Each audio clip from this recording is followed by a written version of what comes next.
Formula ఈ car race మరొకసారి తెరపైకొచ్చింది. ఇప్పటికే కాళేశ్వరం కేసులో మాజీ సీఎం కేసీఆర్ విచారణను ఎదుర్కొన్నారు. ఇప్పుడు ఆయన తనయుడి వంతు వచ్చింది. బీఆర్ఎస్ వర్కింగ్ ప్రెసిడెంట్ మాజీ మంత్రి కేటీఆర్ కు మరొకసారి నోటీసులు జారీ చేసింది ఏసీబీ. ఈ నెల 16న ఉదయం విచారణకు హాజరు కావాలని ఆదేశించింది. కేసీఆర్ కుటుంబానికి నోటీసులు వస్తూనే ఉన్నాయి. కాళేశ్వరం ప్రాజెక్టు కమిషన్ ముందుగా హరీష్ రావును విచారించింది. ఆ తర్వాత కేసీఆర్ను ప్రశ్నించింది. తాజాగా ఏసీబీ అధికారుల నుంచి కేటీఆర్కు పిలుపొచ్చింది.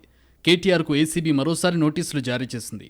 ఫార్ములా ఈ కార్ రేస్ నిర్వహణలో జరిగిన ఆర్థిక అవకతవకలపై దర్యాప్తు చేస్తున్న ఏసీబీ ఈ నెల 16న ఉదయం 10 గంటలకు విచారణకు హాజరు కావాలని కేటీఆర్కు నోటీసులు జారీ చేసింది. ఫార్ములా ఈ కార్ రేస్ కేసులో కేటీఆర్ను రెండోసారి విచారణకు పిలిచారు ఏసీబీ అధికారులు. కేటీఆర్ అమెరికా వెళ్లకముందే నోటీసులు ఇచ్చింది ఏసీబీ.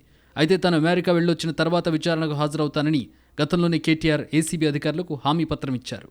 కేటీఆర్ అమెరికా నుంచి వచ్చి వారం రోజులు అవుతున్న నేపథ్యంలో తాజాగా మరోసారి నోటీసు ఇచ్చింది ఏసీబీ. ఫార్ములా ఈ కార్ రేసులో అవినీతి జరిగిందనే ఆరోపణలతో అవినీతి నిరోధక శాఖతో పాటు ఎన్ఫోర్స్మెంట్ డైరెక్టరేట్ కూడా దర్యాప్తు చేస్తున్నాయి. కేబినెట్ అనుమతి లేకుండా నిధుల మళ్లింపు జరిగిందని ఆరోపణలున్నాయి. తనకు నోటీసుల నేపథ్యంలో ప్రభుత్వంపై తీవ్ర విమర్శలు చేశారు కేటీఆర్. అబద్ధాలతో అధికారంలోకి వచ్చి ప్రభుత్వాన్ని నడపడం చేతగాని జోకర్ ముఖ్యమంత్రి ప్రజల దృష్టి మరల్చేందుకు పూటకో వేషం వేస్తున్నాడని, రోజుకో కుట్ర చేస్తున్నాడని ఎక్స్లో పోస్ట్ చేశారు కేటీఆర్. ఈ చిల్లర చేష్టలు, పనికిరాని డ్రామాలతో ప్రతినిత్యం తెలంగాణ ప్రజల గొంతుకై పోరాడుతున్న తమను అడ్డుకోలేరని దద్దమ్మ సీఎం, వైఫల్యాల కాంగ్రెస్ సర్కార్ గుర్తుపెట్టుకోవాలన్నారు. ఓటుకు నోటు కేసులో రెడ్ హ్యాండెడ్గా పట్టుబడ్డ రేవంత్ రెడ్డి కేసు కూడా ఏసీబీ పరిధిలో పెండింగ్లో ఉందన్నారు.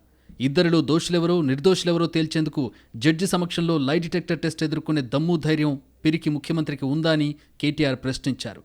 లై డిటెక్టర్ టెస్టుకు తాను సిద్ధమని, రేవంత్ రెడ్డి సిద్ధమని 4 కోట్ల తెలంగాణ ప్రజల సాక్షిగా ప్రశ్నిస్తున్నట్టు కేటీఆర్ తెలిపారు. చట్టాలను గౌరవించే పౌరుడిగా సోమవారం ఏసీబీ విచారణకు హాజరవుతానని కేటీఆర్ తెలిపారు.